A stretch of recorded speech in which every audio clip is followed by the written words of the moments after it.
Ji, what is your assessment of our support for Philippines, considering the fact that India has also been a victim of Chinese bullying in the past? Yeah, Vinit, good evening. Thank you for getting me to your show. My compliments to very distinguished and eminent co-panelists. My take on the whole issue is that we need to look at Philippines from the perspective or from the prism of what you have just stated in the question. China is our adversary to the north, and we need to understand the underbelly of China very well. Philippines forms part of the underbelly where we can exercise options of QPQ, that is quid pro quo, whenever it is required. Now, Philippines also has to be seen from the perspective of almost about 90% or more of India's export passes through maritime trade, maritime routes. Out of 90% or more, almost about 55% passes through close to South China Sea, Asia Pacific. Earlier we used to call, now we are calling Indo-Pacific. What needs to be understood is that this particular corridor, if it doesn't have that freedom of navigation, inclusiveness, or the basically safe and secure corridors, then perhaps in times ahead they may be subjected to interference from adversarial element, that is China. Why am I saying China is? People need to understand through your channel that nine dash line, it actually started as a concept way back in at the time when PRC was raised, 1949. At that point in time, they had a concept called 11 dash line. And 11 dash line, somehow it was suppressed because of Vietnam, I would say. The same thing has revived recently, in recent past. The 10th and 11th line, they are to the east of Taiwan because now they are planning to actually assimilate or reunify Taiwan, come what may, even if kinetic resources have to be applied. They are hell-bent by 2027, maybe earlier than that. Now, if that be so, and if we have to prepare a kind of a contingency of quid pro quo, then we need to invest money, time, and energy. As we are talking in your show, if I respect my memory, there are a good number of our naval vessels which are carrying out joint training activity or in just to validate the concept of interoperability with Philippine Navy in the Western Philippine Sea. And we are also aware of the fact that 90% of the South China Sea is actually being claimed by China.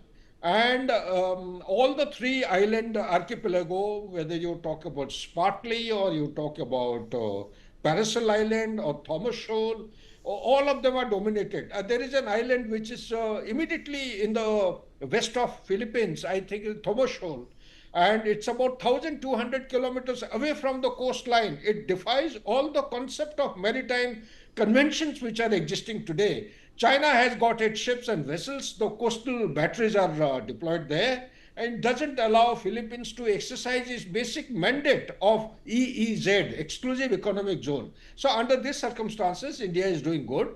Our diplomacy has become stronger with Philippines. We started engaging. Philippines being part of the ASEAN, we are also doing well. We have gone in for the process of negotiation is on with regard to free trade agreement. There are large number of MOUs which have been signed. I think centrality, apart from defense cooperation, should be the tourism. Tourism is something which both the sessions have, countries will actually are on a win-win situation. Plus, one important factor needs to be understood is the first chain island. Now, what is first chain island?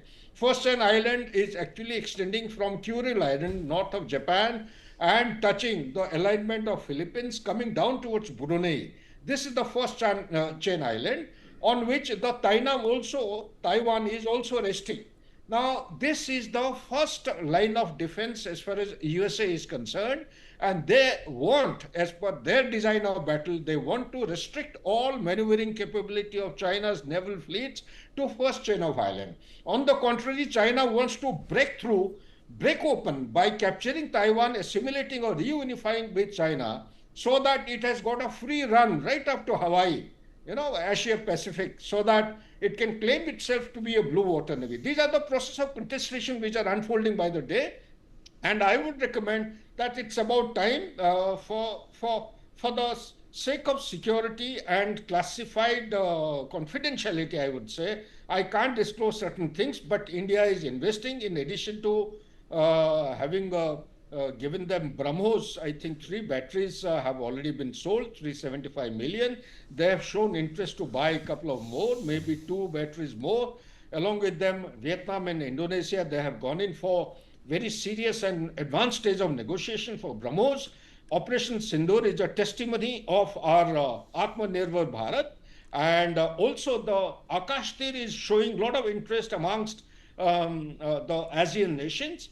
And going by the order of precedence, Philippines is number one, Vietnam followed by Indonesia, Malaysia may also soon would be joining the fray. So keeping all these aspects in mind, I personally feel that if at all the world order has to actually focus and gravitate its effort to prevent any kind of conflict taking place, then it is the place here.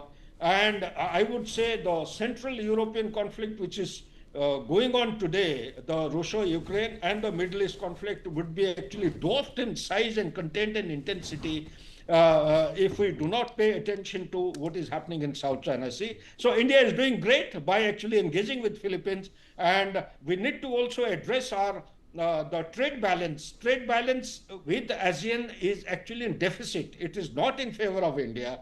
Our total is coming to around 85 billion. I think we are importing much more stuff.